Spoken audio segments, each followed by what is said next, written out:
ముంబై నటి జత్వానీ కేసులో అనుకున్నదే జరిగింది. మనం ఎన్నోసార్లు ప్రస్తావించుకున్నాం. పోలీస్ అధికారుల మీదన ఒకటి వాళ్ళని పొలిటికల్గా టార్గెట్ చేయాలనుకున్నారు. ఆ టార్గెట్లో భాగంగా దెబ్బ కొడుతున్నారు. అలాగని చెప్పేసి వాళ్ళని అరెస్ట్ చేసి జైలుకి పంపించడం ప్రభుత్వానికి కూడా ఇష్టం లేదు. యాక్చువల్గా అందులో అరెస్టు చేయడానికి ఇదే వాళ్ళకి ఉన్నటువంటి అంటే వాళ్ళ మీదన ఎలాంటి ముందస్తు బెయిల్ తీసుకున్నది ఇద్దరే, విశాల్ గున్ని తర్వాత కాంతిరాణా టాటా. కానీ ఆంజనేయులు అసలు తీసుకొని కూడా తీసుకోవాలి, చేస్తే చేసుకోండి అన్నటువంటి రూట్లోనే ఉన్నారు. కానీ చేయలేదు. ఎందుకంటే వీళ్ళకి తెలుసు కేసు మూలాల్లోకి పోతే ఏం జరుగుతుంది. ఇప్పుడు ముందస్తు బెయిల్ వచ్చింది, ప్రాబ్లం లేదు. ఇక వాళ్ళకి కేసు ఇన్వెస్టిగేషన్లో తేల్చుకుంటారు. ఇప్పుడు మెయిన్ పాయింట్ వీళ్ళు వాదించింది ఏంటి, ఓ పక్కన అక్కడ కోర్టులో ఇంకా అమ్మాయి నిరపరాధని ఎవరూ తేల్చలేదు.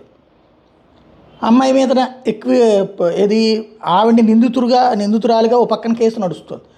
అది నడుస్తుండగా ఇంకొక కేసులో ఆమె మీద అక్రమంగా కేసు పెట్టారు అంటే అప్పుడు ఈ కేసు కొట్టేయడానికి ఈ కేసు ఉపయోగపడుతుంది. ఏది కరెక్టు? అది ఇంకా క్లీన్ చిట్ ఇవ్వలేదు కదా.